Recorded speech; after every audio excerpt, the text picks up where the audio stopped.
10th క్లాస్లో important topic అయిన polynomial అంటే తెలుగులో వచ్చి బహుపదులు. సో బహుపదుల్లో ఒక ప్రాబ్లం చూద్దామండి.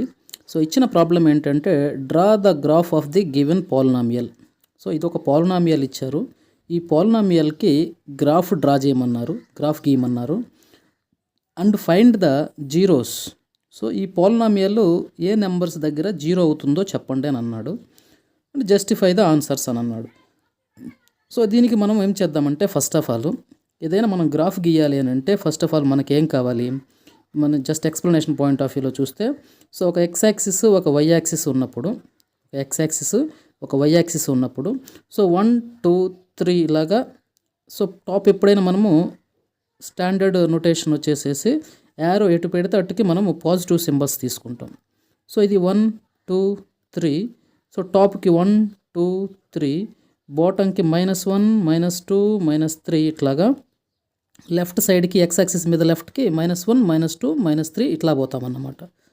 So this is all zero, this is zero.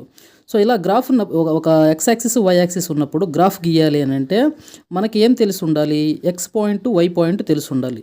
Sorry, x value y value తెలిసి ఉండాలి. ఇది ఒక పాయింట్. ఈ పాయింట్కి సంబంధించి దీన్ని మనం తెలుగులో బిందువు అంటాము. సో బిందువు. సో మనకి ఈ బిందువు తెలుసుంటే మనం ఆటోమేటిక్గా ఒక పాయింట్ని చూపించవచ్చు. ఫర్ ఎగ్జాంపుల్ ఇక్కడ ఈ పాయింట్కి సంబంధించి 1, 2 అనేది ఉందనుకోండి. ఎక్స్ వాల్యూ 1 వై వాల్యూ 2 కాబట్టి ఎక్స్ మీద ఫస్ట్ ఎక్స్ యాక్సిస్ మీద 1 చూస్తాము, ఎక్స్ యాక్సిస్ మీద 1 చూస్తాము.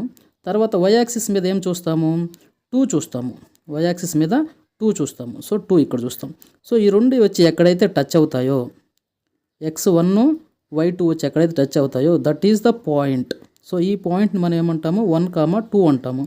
సో ఇప్పుడు కూడా ఈ పాలినామియల్ అంటే ఈ పాలినామియల్ x² - x - 12కి సంబంధించి సో ఒక గ్రాఫ్ వస్తుంది. ఆ గ్రాఫ్ని గీయండి. అదేవిధంగా ఈ పాలినామియల్ జీరోస్ ఎక్కడ అవుతాయో చూపించండి అని అంటున్నారు. సో మనకి ఈజీ కాబట్టి చూద్దాము. సో ఫస్ట్ ఆఫ్ ఆల్ మనకి ఏం చేయాలి, ఈ పాలినామియల్కి సంబంధించిన పాయింట్స్ని మనము ఫస్ట్ ఐడెంటిఫై చేసుకోవాలి. సో అదేంటో మనం ఇప్పుడు చూద్దామండి. సో ఫస్ట్ నేనేం చేస్తున్నానంటే ఒక టేబుల్ గీసుకుంటున్నాను. ఈ టేబుల్లో మనకి ఏమొస్తాయంటే ఎక్స్ వాల్యూ వై వాల్యూ రెండు వచ్చే విధంగా ఇమాజిన్ చేసుకుందాం. Okay right. X value y value రెండు వచ్చేలాగా ఈ టేబుల్ని మనం డ్రా చేసుకుందాం. సో ఫస్ట్ నేనేం చేస్తున్నానంటే సో ఒక్కొక్కరు ఒక్కొక్క విధంగా ఎక్స్ప్లెనేషన్ ఇస్తుంటారు. సో నేను ఇలా చూస్తున్నాను. సో ఎక్స్ వాల్యూ ఇది, వై వాల్యూ ఇది. సో మనం ఏం చేస్తామంటే ఫస్ట్ ఆఫ్ ఆల్ ఎక్స్కి ఒక ఇమాజినరీ నెంబర్స్ ఇచ్చుకుంటాము. వాటి నుంచి వై వాల్యూ ఎంత వస్తుందో చూపించుకుంటాం అన్నమాట. సో ఈ ఎక్స్ వాల్యూని తీసుకెళ్ళేసేసి ఈ p(x)లో సబ్స్టిట్యూట్ చేసుకుంటాం. ఓకేనా. సో ఫస్ట్ మనం ఏం చేద్దామనంటే ఒక టేబుల్ గీసుకుందాము. ఈ టేబుల్లో మనకేమొస్తాయి లైక్ దిస్, ఇలా పాయింట్స్ వస్తాయి అన్నమాట. ఓకేనా. సో ఫస్ట్ నేనేం చేస్తున్నానంటే ఒక జీరో ఇక్కడ తీసుకుంటున్నా. Zero x0 -1 -2 -3 1 2 3. సో ఇలా మనం ఎన్ని నెంబర్స్ అయినా ఇమాజిన్ చేసుకోవచ్చు. సో దీని అర్థం ఏంటంటే ఫస్ట్ ఆఫ్ ఆల్ ఈ పాలినామియల్లో సో దీనికంటే ముందు మనం ఒకటి ఎక్స్ప్లెయిన్ చేసుకుందాము. సో మనకి ఎప్పుడైనా సరే ఒక పాలినామియల్ ఎక్స్ తోటే ఉందంటే దీని అర్థము వచ్చే గ్రాఫ్ స్ట్రైట్ లైన్ వస్తుంది. అలా కాకుండా x² ఉంది అని అంటే కొంచెం కరువు వంగిద్ది అన్నమాట. సో స్ట్రైట్ లైన్ కాకుండా కొంచెం వంగిద్ది. అదేవిధంగా x³ అయిందనుకో ఇంకొంచెం వంగిద్ది అన్నమాట. So depend upon degree. So X పవర్లో ఏముంది దాన్ని బట్టేసి మనకి ఈ లైన్ అనేది వంగుతుందన్నమాట. సో ఇక్కడ మనకి ఇచ్చిన గివెన్ పాలినామియల్లో x² ఉంది మ్యాక్సిమం, x³ కూడా ఉండొచ్చు. సో మ్యాక్సిమం x² ఉంది కాబట్టి మనకు వచ్చే గ్రాఫ్ కూడా ఎలా వస్తుంది, సంథింగ్ లైక్ దిస్, వంగి విధంగా వస్తుంది అన్నమాట. అలా కాకుండా ఈ x² అనేది అసలు లేకుండా ఇక్కడ నుంచి x - 12 అనేది ఉంటే ఖచ్చితంగా అది ఒక స్ట్రైట్ లైన్ లాగా వచ్చి ఉండేది. ఎందుకంటే దీనికి x⁻1 ఉంది కాబట్టి. సో పవర్ 1 ఉంటే స్ట్రైట్ లైను, స్క్వేర్ ఉంటే కొంచెం వంగిద్ది, x³ ఉంటే ఇంకా కొంచెం బెటర్గా వంగిద్ది అన్నమాట. సో ఇది మనకు తెలుసుకోవాల్సిన బేసిక్స్. సో ఇప్పుడు మనం ఏం మాట్లాడుకుంటున్నాము, ఎక్స్కి ఫర్ ఎగ్జాంపుల్ 0 అయితే వై వాల్యూ ఎంత అవుతుందో చూద్దాం. సో ఈ వాల్యూని తీసుకెళ్ళేసి మనం ఎక్కడ సబ్స్టిట్యూట్ చేస్తాం, ఇచ్చిన పాలినామియల్లో సబ్స్టిట్యూట్ చేద్దాం. సో ఫస్ట్ మనం ఏం చేస్తున్నాం, so P of x is nothing but y. P of x is nothing but y. So ఇప్పుడు ఎక్స్ వాల్యూ 0 అయితే, ఇఫ్ ఎక్స్ ఈక్వల్ టు 0 అయితే, ఎక్స్ ఈక్వల్ టు 0 అయితే వై ఎంత అవుతుందో చూద్దాం. వై ఎంత అవుతుంది? So x square minus x minus 12. So ఇప్పుడు మనం ఏమనుకున్నాము? P of 0. So P of 0 అంటే ఎక్స్ బదులు ఎంత సబ్స్టిట్యూట్ చేయాలి? 0 సబ్స్టిట్యూట్ చేయాలన్నమాట. So 0 square minus 0 minus 12 is nothing but minus 12. So అంటే ఇప్పుడు ఎక్స్ వాల్యూ 0 అయితే వై వాల్యూ వచ్చేసేసి మైనస్ 12. అలా కాకుండా ఇఫ్ ఒకవేళ ఎక్స్ ఈజ్ ఈక్వల్ టు 1 అయితే, ఎక్స్ ఈక్వల్ టు 1 అయితే పీ ఆఫ్ 1 ఎంత అవుతుందో చూడండి. P of 1. సో ఎక్స్ బదులు 1 సబ్స్టిట్యూట్ చేయాలి. 1 square minus 1 minus 12. So 1 square is nothing but 1. So plus 1కి మైనస్ 1కి క్యాన్సిల్ పోతే remainder is minus 12. So this is minus 12. Next if x equal to minus 1 చూసామంటే, X equal to minus 1 చూసామంటే, so మనకి ఇచ్చిన polynomial ఏంటి? P of x is equal to X square minus x minus 12. So ఈ పోలినామియల్లో ఇప్పుడు X బదులు ఏం రాయాలి? మైనస్ 1 రాయాలి. ఎక్స్ బదులు మైనస్ 1 రాయాలి. So minus 1 whole square minus into minus 1 minus 12. Just x బదులు మైనస్ 1 సబ్స్టిట్యూట్ చేసాం. సో ఇప్పుడు మైనస్ 1 అంటే మైనస్ 1ని 2 టైమ్స్ రాసుకోవాలి. మైనస్ 1 ఇంటూ మైనస్ 1. సో ప్రోడక్ట్లో మైనస్ ఇంటూ మైనస్ ప్లస్ 1 1 జార్ 1. సో దీని వాల్యూ 1 అవుతుంది. తర్వాత ఈ మైనస్ రెండు పెంచుకుంటున్నాయి కాబట్టి minus into minus plus 1 minus 12. So ఇప్పుడు 2 మైనస్ 12 అవుతుంది. దట్ మీన్స్ మైనస్ 10 రాయాలి. ఎక్స్ దగ్గర వై దగ్గర ఎక్స్ మైనస్ 1 అయితే వై ఎంత అవుతుంది? మైనస్ 10 అవుతుంది అన్నమాట. సో నెక్స్ట్ మనము if we take x equal to minus 2 అయితే ఎంత అవుతుందో చూద్దామండి. ఎక్స్ ఈక్వల్ టు మైనస్ 2 అయితే, x is equal to minus 2 అయితే, ఎక్స్ ఈక్వల్ టు మైనస్ 2 అయితే, so P of minus 2 is equal to minus 2 whole square minus into minus 2 minus 12. So ఇదేమవుతుంది? So minus 2ని 2 సార్లు రాసుకుంటే మైనస్ ఇంటూ మైనస్ ప్లస్ 2 2 జార్ 4. So ఇక్కడ already ఒక minus ఉంది, బ్రాకెట్ లోపల ఒక మైనస్ ఉంది. Minus into minus plus 2 minus 12. So 6 minus 12. So మనకు తెలుసు కాబట్టి హాఫ్ కాబట్టి, so minus 6 is the answer for the given value. So ఇప్పుడు దాన్ని కూడా మనం మార్చుకుందాము. ఎంత వచ్చింది? Minus 6 is the value of y. So x కానీ మైనస్ 2 అయితే వై వాల్యూ మైనస్ 6 వచ్చింది. సో ఇప్పుడు మనం ఏం చేద్దామంటే నెక్స్ట్ మైనస్ 3 తీసుకుందాం. ఎక్స్ వాల్యూ మైనస్ 3 తీసుకుందాం. So if x equal to minus 3, x minus 3 అయితే వై వాల్యూ ఎంత అవుతుంది? P of minus 3 is equal to minus 3 whole square minus 3 minus 12. So ఇది రాసుకుంటే మైనస్ ఇంటూ మైనస్ ప్లస్ 3 3 జార్ 9 minus into minus plus 3 minus 12. So 9 plus 3 అంటే 12 minus 12 equal to 0. So మనకి క్వశ్చన్లో కూడా ఒకటి అడుగున్నారు, జీరోస్ను ఫైండ్ అవుట్ చేయమన్నారు. సో పోలినామియల్లో ఎక్స్ వాల్యూ మైనస్ 3 అయితే పోలినామియల్ ఏమవుతుంది? 0 అవుతుంది అన్నమాట. సో ఇది ఇంకొక ఆన్సర్ కూడా ఇది యూజ్ అవుతుంది. సో ఎక్స్ వాల్యూ మైనస్ 3 అయితే y value 0. X value minus 3 అయితే వై వాల్యూ 0. అదేవిధంగా ఎక్స్ 2 కూడా ఫైండ్ అవుట్ చేద్దాము, ఎక్స్ 3 కూడా ఫైండ్ అవుట్ చేద్దాము. సో అవి రెండు ఒకసారి మళ్ళీ ఫైండ్ అవుట్ చేసి ఇక్కడ సబ్స్టిట్యూట్ చేసుకుందాం. So if x equal to 2 అయితే p of 2 is equal to 2 square minus x బదులు 2 సబ్స్టిట్యూట్ చేస్తాం మైనస్ 12.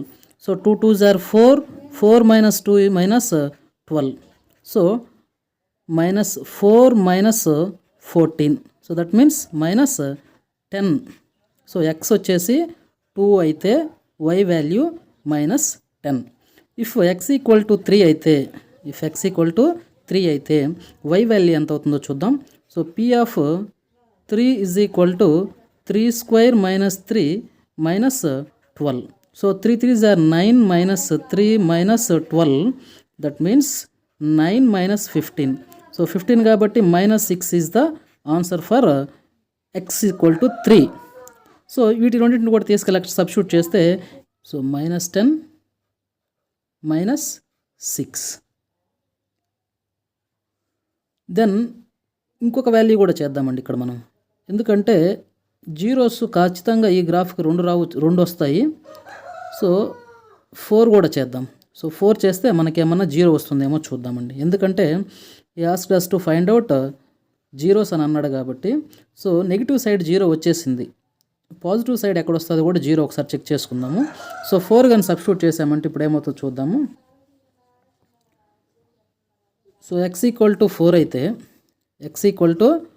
అయితే y వాల్యూ ఎంతో చెప్పండి. y is equal to 4 is equal to 4 square -4 -12. So 4 square అంటే 4 16 -4 -12. So 16 -16 equal to 0. So x equal to 4 అయితే y value ఎంత అవుతుంది? 0 అవుతుంది. సో ఇది కూడా తీసుకెళ్ళేసి మనం టేబుల్లో రాసుకుందామండి. సో టేబుల్లో x ఈక్వల్ టు 4 అయితే y వాల్యూ 0. సో ఇప్పుడు మీరు గమనించారు అని అంటే మనకు కావాల్సిన పాయింట్స్ వచ్చేసాయి. సో ఫస్ట్ పాయింట్ వచ్చేసేసి -3, 0. రెండో పాయింట్ వచ్చేసేసి -2, -6. మూడో పాయింట్ వచ్చేసేసి -1, -10. -1, -10. నాలుగో పాయింట్ వచ్చేసి 0, -12. తర్వాత ఫోర్త్ పాయింట్ వచ్చేసేసి 1, -12. తర్వాత 2, -10. 3, -6. 3, -6. అదేవిధంగా లాస్ట్ పాయింట్ 4, 6. సో ఇలా మనం 4, 0. సో ఇలా మనం ఎన్ని పాయింట్స్ అయినా రాసుకోవచ్చు. సో రెఫరల్గా అటు ఒక 4 ఇటు ఒక 4 తీసుకుంటే బెస్ట్ ఆల్వేస్. సో ఈ విధంగా మనకి ఇన్ని పాయింట్స్ వచ్చాయి ఇక్కడ. 1 2 3 4 5 6 7 8.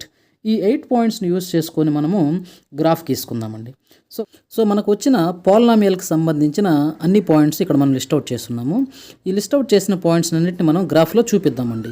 ఫస్ట్ x -3 అయితే y వాల్యూ ఎంత? 0.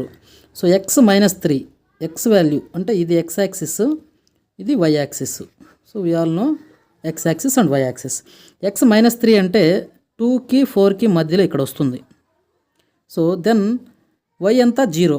సో y 0 అంటే ఇదే లైన్ కాబట్టి so this is the point.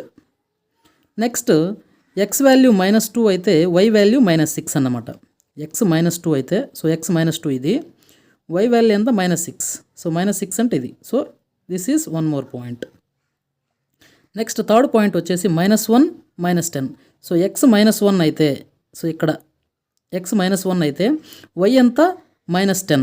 So ఇక్కడ ఓకేనా. So this is the point. Next x 0 అయితే y ఎంత? -10. సో -10 అని అంటే ఆబ్వియస్లీ దిస్ ఈజ్ -12. నెక్స్ట్ 1కి -12 వచ్చింది, 1కి -12 అది కూడా ఇక్కడ. సో x వాల్యూ 1 అంటే ఏడు ఉంటుంది. సో దీన్ని ఇలా కిందకి తీసుకెళ్తే -12, y -12. So this is one more point. Next x value 2 అయితే -10. x వాల్యూ 2 అయితే y వాల్యూ -10. సో 2కి 10కి పాయింట్ వచ్చి ఇది. నెక్స్ట్ 3 -6. సో 3 అంటే ఇక్కడ ఉంటుంది. సో 3 -6 అన్నావు కాబట్టి ఇక్కడ. So this is another point. Next 4 0. So 4కి 0 అంటే ఇది. సో అన్ని పాయింట్స్ని మనము చూపించేసాము. సో ఈ అన్ని పాయింట్స్ని జాయిన్ చేసేది మనము చాలా జాగ్రత్తగా గుర్తుపెట్టుకోవాలి. సో ఏంటని చెప్పాము ఆల్రెడీ, మనము ఇచ్చిన పోలినామియల్ x అయితే ఖచ్చితంగా స్ట్రైట్ లైన్ గీయాలి. సో ఇచ్చిన పోలినామియల్లో స్క్వేర్ కాబట్టి ఖచ్చితంగా బెండ్గా గీయాల్సి వస్తుంది. సో ఈ అన్ని పాయింట్స్ని మనం జాయిన్ చేసాము అని అంటే will get a graph like this. ఇలా వస్తుందన్నమాట మనకు గ్రాఫ్. సో రైటింగ్ ప్యాడ్ నాకు కొత్త, అందువల్ల ఇలాగా ప్రాపర్గా రాయలేకపోతున్నాను. So this is the curve. వాళ్ళు అడిగిన గ్రాఫ్ దేనికి గ్రాఫ్? p(x) = x² - x - 12కి సంబంధించిన గ్రాఫ్. అండ్ ఇంకోటి ఏం అడిగారు వాళ్ళు మనల్ని క్వశ్చన్లో, ఫైండ్ జీరోస్ అన్నారు కాబట్టి జీరోస్ ఏంటివి ఇక్కడ. సో జీరోస్ ఎక్కడ, -3కి 4 దగ్గర జీరోస్ అవుతున్నాయి అన్నమాట. So zeros at -3 and 4. So -3 దగ్గర 4 దగ్గర జీరోస్ అవుతున్నాయి అన్నమాట. Okay, this is the graph for the given question. So నా వీడియో మీకు హెల్ప్ అయితే ప్లీజ్ సబ్స్క్రైబ్ మై ఛానల్, మీ ఫ్రెండ్స్కి షేర్ చేయండి. Thank you.